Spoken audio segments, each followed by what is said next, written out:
আজকের ভিডিওটা শুরু হচ্ছে লাঞ্চ থেকে। সবসময় তোমাদেরকে এত ননভেজ দেখাই, তো আজকে আমি ভাবলাম যে আজকে আমাদের ভেজ মেনু একটু তোমাদের সাথে শেয়ার করি। তো আজকে বানিয়েছি পটল পোস্ত, এখানে আছে টক ডাল। এটা কাঁচা আমের ডাল না পাকা আমের ডাল জানি না, কারণ আম তো এনেছিলাম কাঁচা কিনে, তারপরে হয়ে গেছে সেটা পাকা। তো আজকে সেই আমেরই আমি ডাল বানিয়ে নিয়েছি। আর এখানে আছে করলা কুমড়ো ভাজা, এটা তো আমার খুব ফেভারিট। আর বিয়ের পরেই আমি এই ভাজাটা খাওয়া স্টার্ট করি। আমার বিয়ের আগে কখনো আমরা করলা আলু ভাজা খেতাম, কিন্তু করলা কুমড়ো কোনোদিনও ভাজা খাইনি, তবে এটা ভীষণ টেস্টি হয়। তাহলে চলো আমরা আগে খেয়ে নিই, কারণ ছেলে এখন ঘুমাচ্ছে, কতক্ষণ উঠে যাবে তার কোনো ঠিক নেই। তো আগে লাঞ্চটা করে নিই, তারপরে তোমাদের সাথে কথা বলছি।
লাঞ্চের পর রীতিমতো আবার ভিডিও শুট করতে পারিনি, কারণ অর্ধেক লাঞ্চ করতে করতে ডোডো উঠে গেছিল।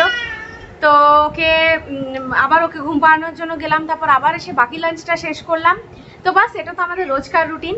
তো ভিডিও অনেকক্ষণ থেকে অন হয়ে গেছে, কিন্তু তোমাদেরকে আমি ওয়েলকামই করিনি। ওই জন্য আগে তোমাদেরকে বলে দিই যে hi friends, welcome to my channel. কেমন আছো তোমরা সবাই? আশা করছি তোমরা সবাই খুব ভালো আছো। তো আমরাও বাস আছি, এখন আর ভালো কি বাজে কিছু বুঝতে পারছি না, আছি। তবে একটা জিনিস আমরা ফিল করতে পারছি, সেটা হচ্ছে যে ঘরে থেকে থেকে দুটো জিনিস বেড়ে যাচ্ছে। এক তো ওজন, সেকেন্ড হচ্ছে খাওয়ার ইচ্ছা। প্রত্যেক দিন দুপুরে কি খাবো, রাতে কি খাবো, মানে মনে হচ্ছে যেন জীবনে একটাই চিন্তা রয়েছে যে কি খাবো কি খাবো কি খাবো কি খাবো। তো প্রত্যেক দিন আমরা দুপুরে যখন একটু রেস্ট নিই, তারপর উঠেই সন্ধ্যাবেলা মনে হয় যে এখন কি খাবো, কিছু কি আছে, কি বানানো যায় কি বানানো যায়। তো আজকে সকালবেলা আমরা বাজার করেছি, আজকে আমাদের গ্রসারিজও এসেছে। তো অনলাইন আমরা গ্রসারি অর্ডার করেছিলাম, অনেক জিনিস শেষ হয়ে গেছিলো। কিছু কিছু জিনিস আমি তো একদম লকডাউন স্টার্ট হওয়ার আগে যখন গ্রসারি করেছিলাম তখন অনেক বেশি বেশি করে নিয়েছিলাম, কিন্তু কিছু জিনিস তো অনেক বেশি স্টক করে রাখা যায় না, প্লাস ঘরে কত জিনিস আমরা স্টক করে রাখবো। ওই জন্য আজকে আমাদের গ্রসারিজও আমরা যেখান থেকে করি সেখান থেকে আমরা অনলাইন অর্ডার করেছি। অনেক জিনিস আসেনি, আবার অনেক জিনিস এসেছেও, তো সবগুলোকে অ্যারেঞ্জ করতে হবে। তো তার মধ্যে একটা জিনিস যেটা আমার ঘরে শেষ হয়ে গেছিলো সেটা হচ্ছে বেসন, তো সেটাও এসে গেছে আজকে। আর সকালে আমি নিয়ে এসেছি সুন্দর সুন্দর বেগুন। তো আমি তখন ভাবলাম যে বেসনও আছে বেগুনও আছে, তাহলে কেন না আজকে একটু বেগুনি ভাজা যায়, আমার খুব প্রিয় একটা জিনিস। তো চলো তাহলে চটপট করে রান্নাঘরে যাই, বেগুনিটা ভাজি, আসি, তারপর আবার তোমাদের সাথে কথা বলছি। তো আসলাম রান্নাঘরে, বেগুন আমি আগে থেকে কেটে রেখেছি একদম পাতলা পাতলা করে।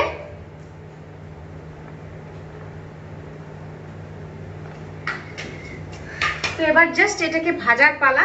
তো চলো আগে বেসনটা তাড়াতাড়ি করে গুলে নিই, তারপর বেগুনটাকে ভাজা স্টার্ট করি। এখানে আমি একটা বাটি নিয়ে নিয়েছি, এর মধ্যে আমি 4 থেকে 5 চামচ মতো বেসন নিয়ে নেব।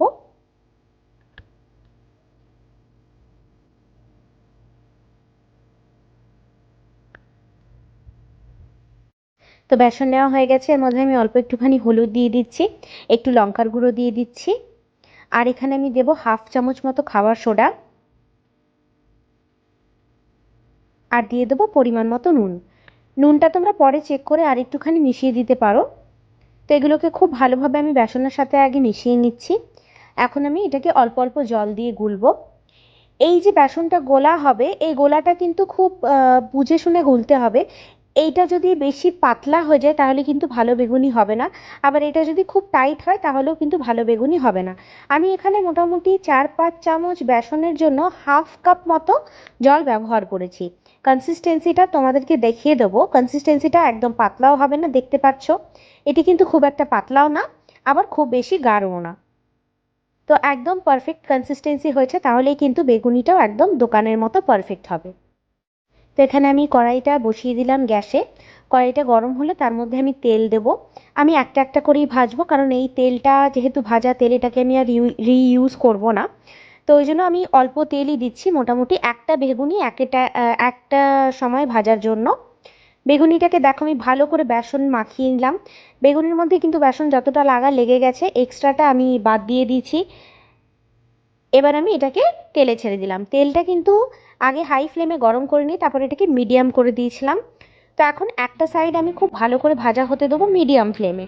যদি আমরা হাই ফ্লেম রাখি তাহলে কিন্তু বেগুনিটা ভেতরটা ভালো হবে না, আর বাইরেটা খুব তাড়াতাড়ি কালার হয়ে যাবে। ওই জন্য এটাকে মিডিয়াম ফ্লেমে ভাজতে হবে। দেখো এটা ভাজা মোটামুটি আমার হয়ে গেছে, দুটো সাইডই ভাজা হয়ে গেছে। এবার আমি এটাকে তুলে নেব।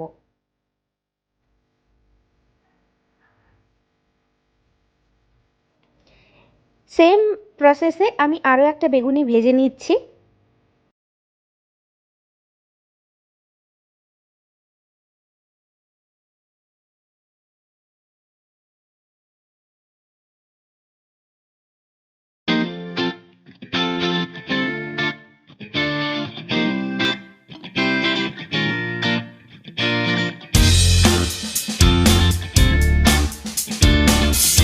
তো এখন আমরা মুড়ি দিয়ে বেগুনি এনজয় করছি। বেগুনিটা কিন্তু দেখতেও যতটা ভালো হয়েছে, খেতেও খুবই ভালো হয়েছে। ভেতরের বেগুনটাও কাঁচা কাঁচা লাগছিল না একদম, আর খুব পারফেক্ট হয়েছিল, একদম দোকানের মতো।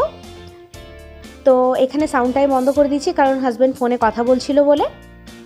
তো তোমরা এটাকে কিন্তু নিশ্চয়ই বানিয়ে দেখো, আর বানিয়ে আমাকে জানাতে কিন্তু ভুলো না যে কেমন খেলে। আর আমার মতো যদি কোনো বেগুনি লাভার দেখে থাকো এই ভিডিওটা, তাহলে প্লিজ একটা লাইক করে দিও।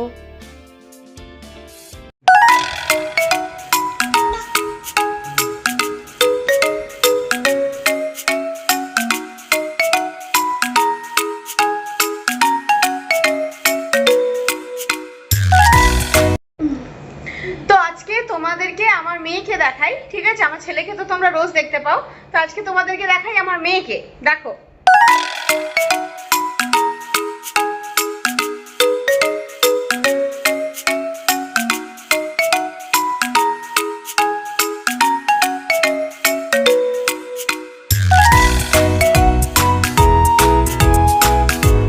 কাদের মেয়েটা?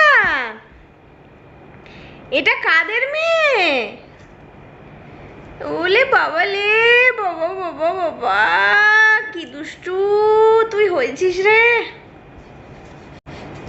তো এখন আমি আর ছেলে মিলে একটুখানি রিল্যাক্স করছি। আজকে রাতের আমাদের খাওয়া হচ্ছে আলু ফুলকপি ভাজা। তো ওটাও আর বেগুনি সব একসাথে আমি বানিয়ে নিয়েছিলাম। তো গরমের মধ্যে একসাথে বানানো মানে তো প্রচণ্ড টায়ার্ড হয়ে গেছি। তো এখন আমি একটু 10-15 মিনিট রেস্ট নেব। রেস্ট নিয়ে তারপর যাবো রুটি করতে, ডোডোর ভাতটা বসাবো। তো বাস এগুলো আমার এখন মোটামুটি কাজ আছে। তারপর গ্রসারিগুলো এনে রাখা রয়েছে, দুপুরবেলা এসেছিলো, এখনো অবধি পড়ে আছে। তো ওগুলোকেও সেট করতে হবে। হয়তো পুরোটা সেট করতে পারবো না, যতটা পারবো ততটা সেট করব। তো বাস এমনিভাবেই দিন যাচ্ছে। এখন মনে হচ্ছে যেন আমরা সেই পুরনো যুগে চলে গেছি, যখন মানুষ বাড়িতেই সব বানিয়ে খেত, বাইরের কোনো ব্যাপারই ছিল না, রেস্টুরেন্টের কোনো ব্যাপারই ছিল না। মানুষ ঘরের মধ্যেই সবকিছু করিয়ে নিত।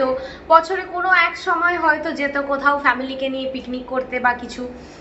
মানে এখন সেম পুরো অমনি ফিলিং আসছে যে একদম ওরকম, মানে 80s 70s 80s এর যুগে আমরা চলে গেছি, যখন এই মল কালচার, এই মানে উইকেন্ডে বাড়ির বাইরে যাওয়া, এই সবগুলো ছিল না মোটামুটি। একটা জিনিস কি, যেহেতু আমরা এটার অভ্যস্ত নয়, মোটামুটি বাইরে যাওয়া বা মোটামুটি একটুখানি উইকেন্ডে বেরোনো, ওইভাবে অভ্যস্ত, ওই জন্য ফিজিক্যালি যতটা না টায়ার্ড হচ্ছে ঘরের কাজ করে, সব থেকে মেন যেটা প্রবলেম আমি ফেস করছি সেটা হচ্ছে মেন্টালি টায়ার্ড হয়ে যাচ্ছে। কিচ্ছু ইচ্ছে করছে না, কিচ্ছু ভালো লাগছে না। মানে মানে জাস্ট মনে হচ্ছে যেন বসে থাকি এক জায়গায়, বাস চুপ করে বসে থাকি, কারোর সাথে কথা না বলি কিচ্ছু। তোমার কি হয়েছে? Thank you. আচ্ছা আজকে তুমি সবাইকে হাই করোনি, হাই করে দাও। হাই, তোমরা কেমন আছো বলে দাও। গানও শুনিয়ে দেবে নাকি? বাবা নাচ দেখিয়ে দেবে, গান শুনিয়ে দেবে, আর কত কিছু করবে তুমি।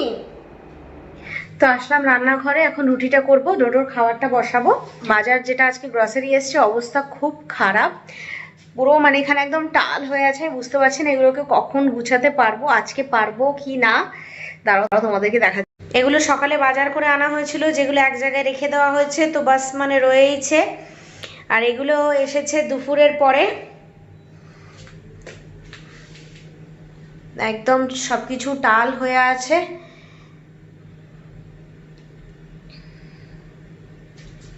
আজকে তো মনে হচ্ছে গোছানো